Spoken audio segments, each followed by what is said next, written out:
Episode start होता है और अब ये सभी वापस बस से अपने घर जा रही थी। इसी बीच याओ एक पोस्ट देखती है जिसमें एक लड़की ने लिखा था कि जब इंटरव्यू के दौरान सीचेंग ये कह रहा था कि उसकी लाइफ में भी कोई लड़की है, तब उसने टेबल के नीचे से याओ का हाथ पकड़ा हुआ था। तभी बस एक टनल के अंदर एंटर होती है, जिसका फायदा उठाकर सीचेंग याओ को किस कर देता है और जैसे ही बस टनल से बाहर निकलती है तो सीचेंग वापस से सोने की एक्टिंग करता है। ये देखकर याओ शॉक थी और वो भी ऐसा रिएक्ट करती है मानो इन्होंने कुछ किया ही ना हो। इसके बाद याओ सीचेंग को पोस्ट और कमेंट दिखाती है और कहती है कि मैं इस रिलेशनशिप को इसीलिए हाइड करना चाहती हूँ क्योंकि मुझे अपनी परवाह नहीं है, बल्कि मुझे तुम्हारी रेपुटेशन की चिंता है। फिर ये दोनों दोबारा किस करते हैं। अब सभी लोग घर पहुंच जाते हैं, जहाँ सीचेंग याओ को कहता है कि शायद तुमने मेरे रूम में कुछ सामान छोड़ दिया है, जिस पर याओ कह देती है कि नहीं, मैंने तो ऐसा कुछ भी नहीं छोड़ा। अब सीचेंग यहाँ से चला जाता है। दरअसल सीचेंग याओ को बहाने से अपने रूम में बुला रहा था और जब ये बात याओ को रियलाइज होती है तब वो तुरंत सीचेंग के रूम में चली जाती है। जैसे ही याओ उसके रूम में जाती है, सीचेंग उसे पीछे से हक कर लेता है, जहाँ याओ उससे कहती है कि तुम्हें कुछ खाने के लिए ले लेना चाहिए, जिस पर सीचेंग कहता है कि आज तो मैं तुम्हें खाने के बारे में सोच रहा हूँ। फिर वो याओ को किस करने की कोशिश करता है, लेकिन याओ उसे पीछे कर देती है और कहती है कि क्यों ना हम कल डेट पर चलें, तो सीचेंग उसके लिए राजी हो जाता है। अगले दिन दोनों डेट पर जाने के लिए रेडी होकर नीचे आते हैं, जहाँ बाकी मेंबर्स भी इन दोनों को इस तरह देखकर हैरान थे। वो इनसे पूछते हैं कि तुम दोनों इतना तैयार होकर कहाँ पर जा रहे हो, तो सीचेंग कह देता है कि हम दोनों शॉपिंग के लिए जा रहे हैं, जिस पर लियो कहता है कि तुम्हारी ड्रेस देखकर तो ऐसा लगता है कि शायद तुम दोनों अपनी मैरिज रजिस्ट्रेशन करवाने के लिए जा रहे हो। इतना ही नहीं, वो ये भी कहता है कि लास्ट टाइम जब तुम दोनों गोल्ड फिश खरीदने के लिए गए थे, तब भी तुम दोनों इसी तरह तैयार होकर गए थे और मैं ये बात बिल्कुल भी एक्सेप्ट नहीं करूंगा कि मेरे भाई का बेटा अपनी मॉम की तरह शॉर्ट होगा। इतना सुनते ही याओ भड़क जाती है और लियो को चुप रहने को कहती है। इधर सीचेंग को उसकी बातों से हंसी आ रही थी, इसलिए याओ उसे भी चुप रहने के लिए कहती है। अगले सीन में हम इन दोनों को कार में देखते हैं, जहाँ याओ अभी तक उस बात से अपसेट थी। वो सीचेंग से पूछती है कि क्या तुम लियो की बात से एग्री हो, जिस पर सीचेंग कहता है कि तुम उसकी बात को इतना सीरियस क्यों लेती हो, वो सिर्फ मजाक में ये सब कह रहा था और वैसे भी तुम्हारी हाइट ना मेरी मदर जितनी है, जिससे कोई फर्क नहीं पड़ता क्योंकि मेरे और लियो की हाइट लंबी है, इसलिए तुम चिंता मत करो, हमारे बच्चे की हाइट लंबी होगी। खैर आगे दोनों एक मॉल में पहुंच जाते हैं, जहाँ याओ की नजर एक क्लॉक रिंग पर पड़ती है, तो सीचेंग उसके लिए 2 टॉय जीत कर लाता है। अब याओ उन दोनों टॉयज को उठाकर पूछते हैं कि इन दोनों में से सबसे ज्यादा क्यूट कौन सा है, तो सीचेंग कहता है कि बीच वाला। ये सुनते ही पीछे खड़ी लड़की का रिएक्शन देखने लायक होता है। इधर याओ भी ये सुनकर थोड़ा शाय फील करती है। अब काफी सारे टॉयज जीतने के बाद दोनों जा रहे होते हैं, तो याओ की नजर अपने एक फैन पर पड़ती है, जिससे वो पहले भी मिल चुकी है। अब वो भी याओ को देख ही रही होती है, इसलिए याओ वॉशरूम के बहाने यहाँ से भाग जाती है। इधर सीचेंग की कुछ समझ में नहीं आ रहा था कि आखिरकार याओ उसे इस तरह छोड़कर क्यों भागी। इसी बीच वो याओ को देख भी लेता है, जो कि साइड की दीवार से छिप रही थी, जिसके बाद वो याओ के पास जाता है और उससे पूछता है कि आखिर तुम भागी क्यों थी, तो याओ कहती है कि मुझे अपनी एक फैन दिखाई दी, इसीलिए मैं वहाँ से भाग आई थी। जिसके बाद सीचेंग अपने लिए एक मास्क परचेज करके पहन लेता है। ये देखकर याओ पूछते है कि तुम इसे क्यों पहन रहे हो, जिस पर सीचेंग कहता है कि मैं ज्यादा अच्छा नहीं दिखता, इसलिए मैं अपना फेस छुपाने की कोशिश कर रहा हूँ। तो याओ उसका मास्क निकालती है और कहती है कि मैंने रिसेंटली तुम्हें वो कमेंट्स दिखाए थे और अगर उस लड़की को हमारे रिलेशनशिप के बारे में पता चल गया तो वो इसे पब्लिक कर देगी और लोग हमारे बारे में तरह तरह के सवाल जवाब करने लगेंगे, लेकिन मैं नहीं चाहती कि मेरी वजह से तुम्हारी रेपुटेशन खराब हो और वैसे भी मुझे अपनी चिंता नहीं है, पर तुम्हारे बारे में अगर कोई कुछ बोले तो मुझे बिल्कुल भी अच्छा नहीं लगेगा। ये सुनने के बाद सीचेंग इमोशनली कहता है कि मुझे कोई फर्क नहीं पड़ता कि लोग मेरे बारे में क्या सोचते हैं, बल्कि मुझे तुम्हारे बिहेवियर से फर्क पड़ता है और अगर उनके लिए मुझे तुम्हारे साथ अपना बिहेवियर चेंज करना पड़े तो मैं ऐसा बिल्कुल भी नहीं करूँगा। अब सीचेंग की ये बात सुनकर याओ खुश हो जाती है और वो उसे किस करती है, जिसके बाद ये दोनों मूवी देखने जाते हैं, लेकिन सीचेंग का ध्यान मूवी पर नहीं बल्कि याओ की तरफ ही था। इसी बीच वो याओ को कहता है कि बाहर सब कुछ इतना फास्ट हो गया है कि मैं कुछ रिएक्ट ही नहीं कर पाया, इसीलिए क्या हम वो सब दोबारा कर सकते हैं। फिर वो दोनों एक लॉन्ग किस करते हैं और अपनी डेट को एंजॉय करते हैं, जिसके बाद दोनों वापस से घर पहुंचते हैं। तो लियो कहता है कि क्या तुम दोनों लास वेगास चले गए थे, जो लौटने में इतना टाइम लग गया। अब यहाँ पर लियो सीचेंग को बताता है कि एक फैन मीटिंग इवेंट होने वाला है, इसीलिए क्या तुम मीटिंग अटेंड करना चाहोगे और सिर्फ तुम्हारे यहाँ कहने पर ही हम सब वहाँ पर जाएंगे। इतना सुनते ही सभी उस जगह के बारे में बताने लगते हैं, क्योंकि सभी वहाँ पर जाना चाहते थे और याओ के कहने पर सीचेंग जाने के लिए राजी हो जाता है, जिससे सभी लोग काफी खुश हो जाते हैं। अगले दिन सभी लोग अपने डेस्टिनेशन पर पहुंच जाते हैं, जहाँ ये सभी एक होटल में रुके हुए थे। यहाँ पर याओ अपनी स्टेटस बताने के लिए अपनी मॉम को कॉल करती है और जैसे ही वो कॉल कट करती है तो उसके पास एक छोटा बच्चा आता है जो कि उसका फैन था। ये बच्चा याओ को कहता है कि मैं भी तुम्हारी तरह एक प्रो प्लेयर बनना चाहता हूँ और तुम्हारे साथ मैच खेलना मेरा ड्रीम है। इसी बीच सीचन याओ के पास आता है और कहता है कि तुम 30 मिनट से गायब थी और मैंने सोचा कि शायद तुम्हें किसी ने किडनैप कर लिया। जिस पर याओ कहती है कि मुझे भला कौन ही किडनैप करेगा, मेरे पास तो किडनैपर को देने के लिए पैसे भी नहीं है। फिर सीचन याओ को दोबारा किस करने लगता है। तभी चबी यहाँ पर आ जाता है और इन दोनों को वो इस मोमेंट में देख लेता है। ये देखकर चबी काफी शॉक हो जाता है और ये मोमेंट चबी के लिए बिल्कुल ऐसा था कि मानो उसकी तो दुनिया ही तबाह हो गई हो, क्योंकि वो याओ को काफी पसंद करता था। अब ये सब देखकर उसके हाथ से बॉटल नीचे छूट जाती है, जिसकी आवाज से वो दोनों भी डिस्ट्रैक्ट हो जाते हैं और चबी को देख लेते हैं। अगले सीन में ये दोनों चबी को अपने साथ बैठाते हैं और उसके सारे सवाल के जवाब देते हैं, जिसके बाद सभी अपने रूम में आ जाते हैं, जहाँ सीचन याओ को वीडियो कॉल करता है और उनकी सारी बातें चबी सुन रहा था, क्योंकि वो सीचन के पास वाले बेड पर ही लेटा हुआ था। इन दोनों की बातें सुनकर चबी कहता है कि अब तुम अपनी रिलेशनशिप का शो ऑफ करना बंद कर दो। तो सीचन कहता है कि क्यों भाई, तुम्हें इससे क्या प्रॉब्लम है। जिस पर चबी कहता है कि मुझे प्रॉब्लम है क्योंकि वो सीन मुझे बार बार याद आ रहा है और अच्छा होता कि ये धरती फट जाए और मैं इसी में समा जाऊं। अगले दिन ये सभी इस जगह पर घूमते हैं और उसके अगले दिन ये सभी वापस से अपने घर आ जाते हैं, जहाँ इनकी नजर एक कपल पर पड़ती है जो कि के पेरेंट्स होते हैं। और उसके पेरेंट्स के पर काफी चिल्ला रहे थे, लेकिन के इन्हें देखकर यहाँ से भाग जाता है। जिसके बाद रियो उसके पेरेंट्स को आराम से बैठाकर यहाँ पर आने का कारण पूछता है। तो के की मदर बताती है कि हमें के भाई की शादी करनी है, लेकिन शादी से पहले उसके लिए गाँव में एक घर बनाना है, जिसके लिए हमें पैसों की जरूरत है। दरअसल के फादर का एक हाथ 5 साल पहले इंजर्ड हो गया था, जिस कारण से उसके फादर कोई भी जॉब या फिर काम नहीं कर पाते थे, इसलिए सारी जिम्मेदारी के पर ही थी। तभी यहाँ पर के आता है और इन्हें एटीएम कार्ड देते हुए कहता है कि इसमें मेरी अब तक की सारी सेविंग है, इसलिए आपको जो करना है करो, लेकिन दोबारा यहाँ हमें परेशान करने मत आना। यही नहीं, वो रियो को भी उसकी सारी अपकमिंग सैलरी उसके पेरेंट्स को देने के लिए कहता है। और यहाँ हमें पता चलता है कि के पेरेंट्स को के से नहीं बल्कि उसके पैसों से मतलब है। अब के अपसेट होकर बाहर चला जाता है और अपने फोन से सिम निकाल कर फेंक देता है। तभी याओ उसके पास आती है और उसे कहती है कि तुम्हें सिम नहीं फेंकनी चाहिए थी, क्योंकि अब वो तुम्हें कभी नहीं मिलेगी। जिस पर के कहता है कि कुछ चीजों का गुम हो जाना ही बेहतर होता है। अब यहाँ के उसे अपनी स्टोरी बताता है कि उसे शुरू से इग्नोर किया गया है और उसकी स्टडी भी कंप्लीट नहीं होने दी, जिस कारण से उसका ध्यान गेम की ओर अट्रैक्ट होने लगा और धीरे धीरे उसकी स्किल्स इम्प्रूव होने लगी और मैं लोगों के लिए लेवल अप करने लगा, जिससे मुझे कुछ पैसे मिल जाते थे।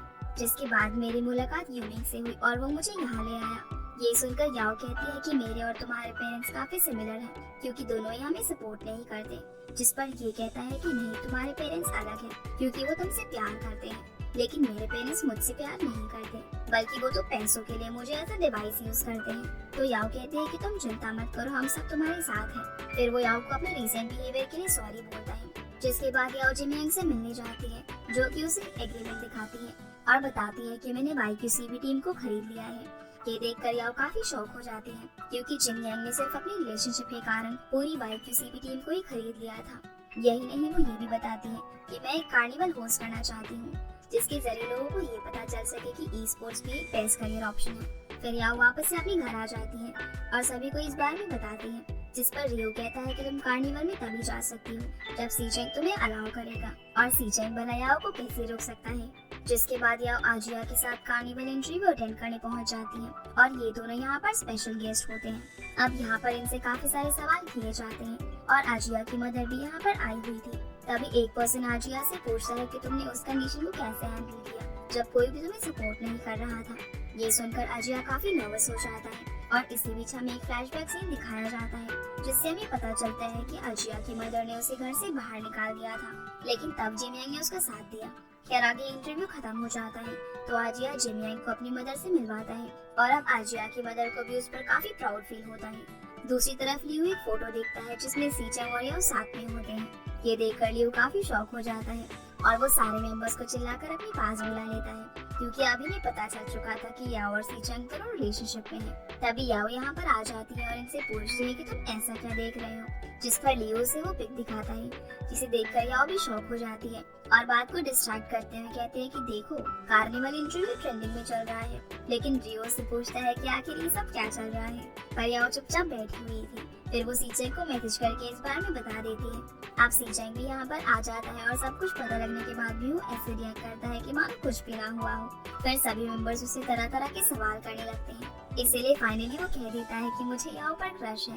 दरअसल सीचेंग ये एक्सेप्ट नहीं करता कि हम दोनों रिलेशनशिप में हैं। बस वो इन्हें डिस्ट्रैक्ट करने के लिए क्रश वर्ड का यूज करता है। अगले दिन सी की टीम का एक दूसरी टीम के साथ मैच होता है, जहाँ ZGDX टीम भी मैच देखने के लिए आई होती है, क्योंकि इनका नेक्स्ट मैच सी की टीम के साथ ही होने वाला था। यहाँ पर याओ का एक्स बॉयफ्रेंड यांग भी आया हुआ था, जो कि थोड़ा अपसेट लग रहा था, क्योंकि यहाँ पर मैच की कम बल्कि याओ और सीचेंग के रिलेशनशिप को लेकर ज्यादा बातें हो रही थी, जिस कारण से याओ अनकंफर्टेबल फील कर रही थी। तभी इन दोनों को स्क्रीन पर हाईलाइट किया जाता है और सभी सीचेंग को फोर्स करने लगते हैं कि वो याओ को किस करे, और इतना तो फोर्स करने के कारण फाइनली सीचेंग याओ को किस करता है, जो कि सभी लोग स्क्रीन पर देख रहे थे। और ये देखकर ZGDX की पूरी टीम तो शॉक हो जाती है। इनके साथ साथ गैंग की भी बुरी हालत हो चुकी थी। वहीं दूसरी ओर लियो वीडियो कॉल करके अपनी मॉम को ये सब लाइव दिखा देता है। अब आगे ये न्यूज हर जगह पर फैल जाती है और जिन यांग भी न्यूज को देखकर हंस रही होती है। याओ भी उसके पास बैठकर लोगों के कमेंट्स को रीड कर रही थी, लेकिन वो काफी ज्यादा टेंशन में थी, क्योंकि अगर उसके पेरेंट्स ने ये सब देख लिया तो वो दोबारा याओ के पास पहुंच जाएंगे। फिर आगे सीचेंग के पास उसकी मदर की कॉल आती है, जो कि सीचेंग को याओ के बारे में पूछती है। तो सीचेंग उन्हें सब कुछ एक्सप्लेन करता है, लेकिन उसकी मदर को लगता है कि शायद सीचेंग झूठ बोल रहा है। इसलिए ये प्रूव करने के लिए सीचेंग याओ के पास जाता है और उसकी चीक्स पर किस करता है, जिसकी आवाज से उसकी मदर को बिलीव हो जाता है कि वो लड़की याओ ही है। अब उसकी मदर याओ से मिलने के लिए कहती है। इधर उसकी बातें सुनकर याओ काफी डरी हुई थी। याओ उससे पूछती है कि क्या हुआ, तो सीचेंग उसे बता देता है कि मेरी मदर कल ही तुमसे मिलना चाहती है। अगले दिन याओ, सीचेंग और रियो तीनों ZGDX के ऑफिस पहुंच जाते हैं, जहां सीचेंग अपनी मदर के सामने सब कुछ एक्सप्लेन करता है कि रिलेशनशिप की शुरुआत उसी ने की थी। तभी यहाँ पर कंपनी की सोशल मीडिया हैंडलर भी आ जाती है, जो वांग को बताती है कि सोशल मीडिया पर लोगों में काफी रूमर्स फैल रहे हैं, इसीलिए आपको कोई डिसीजन अनाउंस करना होगा। फिर फाइनली वो इन दोनों को लेकर अनाउंस करने के लिए कहती है और याओ और सीचेंग को छोड़कर सभी को बाहर जाने को बोलती है। फिर वांग सीचेंग से कहती है कि मुझे तुम्हारे रिलेशनशिप के बारे में इंटरनेट से पता चला, और क्या तुम मुझे पहले इस बारे में नहीं बता सकते थे। जिस पर सीचेंग कहता है कि अगर मैं बता भी देता तो इसका कोई फायदा नहीं होता, क्योंकि मैं ऑलरेडी डिसीजन ले चुका हूँ और मैं हमेशा याओ से ही प्यार करूंगा और उसी के साथ टाइम स्पेंड करूंगा। जिस पर उसकी मदर कहती है कि अब तुम लोगों को काफी प्रॉब्लम होने वाली है, क्योंकि इंटरनेट पर तुम दोनों को लेकर काफी डिस्कशन चल रहे हैं। जिस पर सीचेंग कहता है कि कुछ भी हो जाए, मैं हमेशा याओ के साथ ही रहूंगा। फिर आगे इन दोनों को ऑफिशियली कपल अनाउंस कर दिया जाता है, जिस कारण से सोशल मीडिया पर और भी ज्यादा बवाल मच जाता है। इधर गैंग की भी ये सब देखकर हालत खराब थी, जिसके बाद ही वापस जा रहे होते हैं, लेकिन सीचेंग काफी टेंशन में लग रहा था। याओ के पूछने पर सीचेंग कहता है कि मैं उस टाइम कुछ ज्यादा ही इम्पल्सिव हो गया था, लेकिन शायद बाद में हमें प्रॉब्लम आएगी। तो याओ कहती है कि कोई बात नहीं, कितनी भी प्रॉब्लम्स आए हम दोनों साथ में सब कुछ हैंडल करेंगे। अब आगे याओ घर पहुंचकर लाइव स्ट्रीमिंग स्टार्ट करती है, तो लोग उसे कमेंट करके कहते हैं कि तुम्हें अभी लाइव स्ट्रीमिंग नहीं करना चाहिए था, क्योंकि अभी अभी तुम दोनों के रिलेशनशिप को अनाउंस किया गया है। जिस पर याओ कहती है कि मुझे मजबूरी में लाइव स्ट्रीमिंग करनी पड़ी, क्योंकि अगर मैं ये नहीं करती तो फाइनेंशियली मेरा नुकसान हो जाता। इधर सीचेंग भी याओ की लाइव स्ट्रीमिंग देखकर काफी खुश हो रहा था, क्योंकि याओ अपनी रिलेशनशिप का थोड़ा शो ऑफ कर रही थी। जिसके बाद वो नीचे जाता है और देखता है कि याओ ने गेम स्टार्ट की हुई है, और इस बार उसने न्यूसी कागामी को चूज किया था, जो कि काफी बुरा परफॉर्म कर रही होती है। ये देखकर सीचेंग कहता है कि अगर मैच के दौरान तुमने यूसी कागामी चूज किया तो मैं तुम्हारे सर उड़ा दूंगा। जिस पर याओ कहती है कि मैं सिर्फ प्रैक्टिस कर रही हूँ। अब सीचेंग याओ को इसी कागामी के साथ खेलना सिखाता है, जिस पर याओ कहती है कि तुम तो एक शूटर हो, इसीलिए तुम मित्सोलो को ये सब कैसे सिखा सकते हो, और अगले ही पल वो गेम में हार जाती है। फिर याओ से यहाँ से जाने के लिए कहती है, लेकिन जाने से पहले सीचेंग याओ को लाइव स्ट्रीमिंग के दौरान ही किस कर देता है। ये देखकर याओ शॉक हो जाती है और कहती है कि मैं लाइव स्ट्रीमिंग कर रही हूँ। तो सीचेंग कहता है कि हाँ मुझे पता है। अगले दिन ZGDX और अल्फा टीम के बीच मैच होता है, जहाँ पर के और कैट के बीच कुछ इशू क्रिएट हो जाता है, जिस कारण से पहली बार ZGDX अल्फा टीम से हार जाती है। अब ये सभी रेस्ट रूम में होते हैं, जहाँ के और कैट दोनों एक दूसरे को ब्लेम कर रहे थे। ये देखकर सीचेंग कहता है कि अगर तुम दोनों की यही मेंटेलिटी रहेगी तो हम नेक्स्ट मैच भी हार जाएंगे। ये सुनकर कैट काफी गुस्से में यहाँ से चला जाता है, वहीं ये भी काफी गुस्से में होता है। आगे आओ सीचेंग से कहती है कि क्या तुम्हें इनके बिहेवियर से कोई फर्क नहीं पड़ता। जिस पर सीचेंग कहता है कि इनकी हरकतें बचकाना है, इसलिए इन दोनों की पिटाई करनी पड़ेगी। अब आगे सभी अपने घर पर होते हैं, जहाँ याओ के और कैट को लेकर परेशान थी, क्योंकि रात के 11 बज चुके थे और कैट अभी तक वापस नहीं आया था। ये बताने के लिए याओ सीचेंग के पास जाती है, लेकिन सीचेंग उसे पकड़कर दोबारा शुरू हो जाता है। याओ काफी सीरियसली उसे बताती है कि 11 बज चुके हैं और कैट अभी तक वापस नहीं आया, पर सीचेंग उसकी बात को सीरियसली नहीं लेता और कहता है कि क्या तुम आज रात मेरे साथ स्पेंड करना चाहती हो। ये सुनकर याओ इरिटेट हो जाती है और उसे पीछे करते हुए कहती है कि क्या तुम सीरियस नहीं हो सकते, क्योंकि तुम्हारे टीम मेंबर की एक दूसरी टीम के साथ बहस हुई है और कल हमारा सी की टीम के साथ ट्रेनिंग मैच है, लेकिन तुम्हें तो कोई फर्क ही नहीं पड़ता, और अगर तुम उनकी वजह से कल का मैच में हार गए तो तुम क्या करोगे। जिस पर सीचेंग कहता है कि तुम चिंता मत करो, वो दोनों बच्चे नहीं है और जल्दी ही नॉर्मल हो जाएंगे। फिर वो याओ को दोबारा से किस करता है और कहता है कि तुम उन्हें जाकर कहो कि अगर वो दोनों कल हार गए तो मैं उन्हें टीम से बैन कर दूंगा। खैर आगे कैट वापस से घर आ जाता है और वो बाहरी सोफे पर लेटा होता है। दरअसल कैट के रूम का पार्टनर केन होता है, इसीलिए उसके साथ तो बिल्कुल नहीं सोने वाला था। इधर सीचेंग ये सब देख रहा था, जिसके बाद वो इन दोनों से मैच को लेकर बात करता है और दोनों को समझाता है कि उन्हें एक साथ अच्छे से कोऑपरेट करना चाहिए। इतना बोलकर सीचेंग यहाँ से चला जाता है, लेकिन उसकी बातों का इन दोनों पर कुछ खास फर्क नहीं पड़ता, क्योंकि ये दोनों अभी भी एक दूसरे से काफी गुस्सा थे। इसीलिए अब याओ यहाँ पर अपना कमाल दिखाती है और इन दोनों के बीच एक मैच करवा के इनकी सुलह करवा देती है, जिसके बाद ये दोनों साथ में डिनर करने जाते हैं। ये देखकर याओ काफी खुश हो जाती है और सीचेंग के पास मैसेज करके इस बारे में बताती है। आगे याओ अपने लैपटॉप में लोगों की कमेंट्स को रीड कर रही थी और सीचेंग को अपनी ओर आता हुआ देखकर वो लैपटॉप को बंद कर देती है। तो सीचेंग उससे पूछता है कि तुम क्या देख रही थी, जिस पर याओ बता देती है कि अल्फा टीम से हारने के बाद लोग हमारे बारे में बुरे कमेंट्स कर रहे थे। वो कह रहे हैं कि अगर हम नेक्स्ट मैच भी हार गए तो मैं तुम्हारे लिए कर्ज बन जाऊंगी, इसलिए मुझे नेक्स्ट मैच की चिंता हो रही है। जिस पर सीचेंग उसे चीयर अप करता है और कल का मैच जीतने के लिए मोटिवेट करता है। अगले दिन रियो सभी को बताता है कि हमारी टीम को काफी बुरी कमेंट्स मिल रहे हैं, इसीलिए क्लब की ओर से सीचेंग का इंटरव्यू लिया जाएगा,